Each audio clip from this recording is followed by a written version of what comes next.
Dr. King has been a gift to us.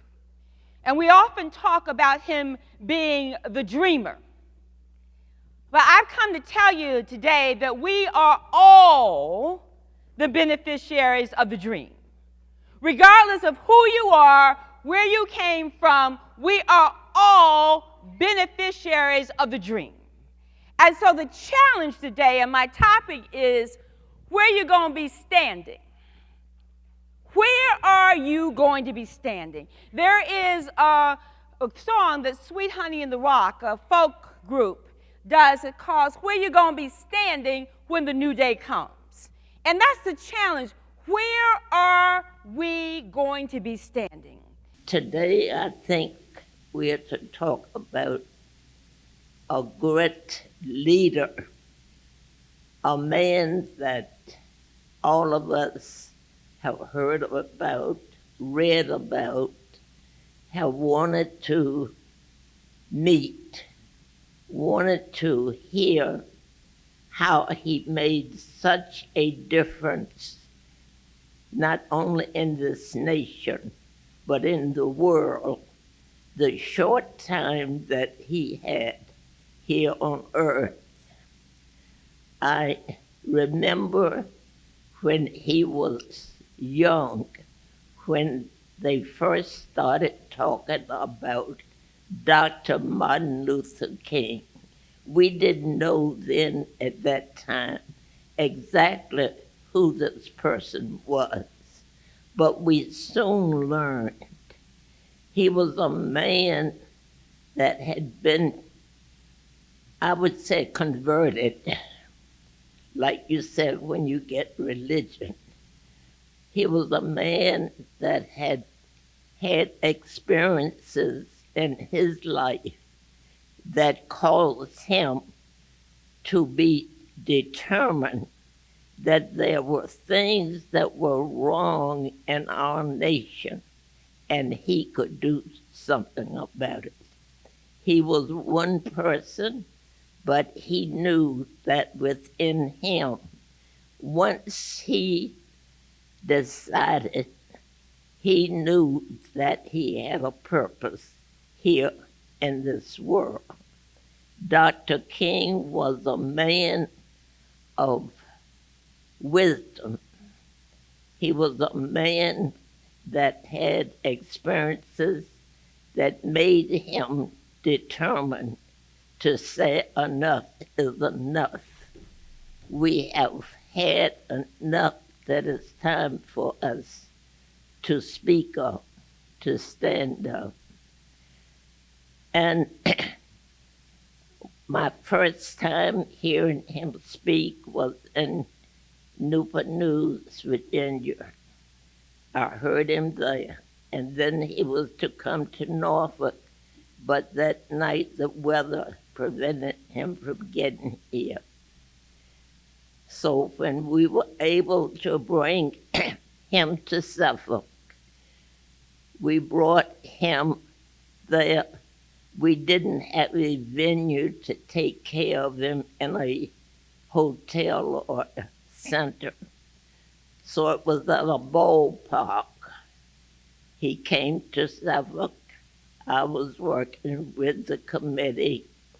So I was one of the committee that came to Norfolk Airport, and I rode with him in the car, sitting between him and another committee member, to talk with him, to see how he engaged you when he was talking.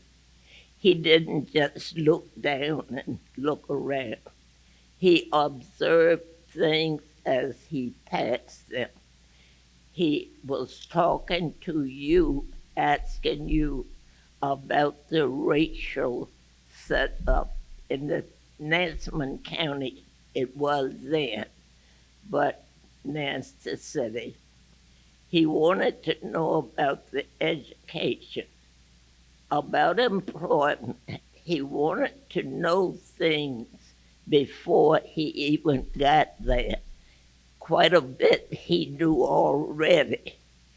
but he was a man that you could tell that he was determined.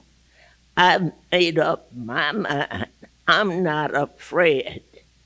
I'm not afraid to speak up. It's the time has come that we have to stand up, speak up, and stand for what we know that we've been deprived of. He knew that we had been deprived, denied, robbed of all of the things that we should have been enjoying along with other people. We're in the process of completing our latest work, The Pastor King, and it is an attempt to portray Dr. King as the pastor he was. So often his civil rights agenda eclipsed the fact that he was a Black Baptist preacher. And in the process of pulling that work together, we had an opportunity to interview his secretary, Maud Ballou, who was with him in 1955, and then went to Atlanta, SCLC. Had an opportunity to catch up with her about a year and a half ago. She was residing in Charlotte, North Carolina, and had an exclusive interview with her and had an opportunity to get a sense of Dr. King's heart for the pastorate. Well, she called me about a day and a half later and said, Dr. Wills, I've got a sidebar to our conversation I thought you might be interested in. And I said, what is that? She said, well, many don't know that before Dr. King got called to Dexter Avenue Baptist Church in Montgomery, Alabama, during the early 50s, while he was a student at Boston University, during those latter years, he was also a candidate for the First Baptist Church here in Norfolk, Virginia. It's not published. Very few are aware of that. But what really excites me was the fact that had he gotten called to First Baptist Church Norfolk, his plan was to become a faculty member here at Norfolk State University.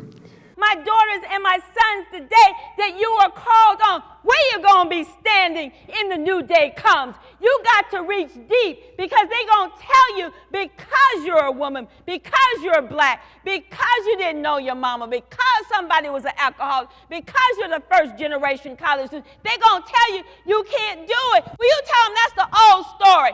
We're in the business of writing a new story of hope and possibility. So you run on with your bad selves. Be ye not discouraged. Run on and see what the end be, because you're full of potential. Your potential will define your destiny. Don't let anybody tell you anything differently. You are here by divine purpose on this place.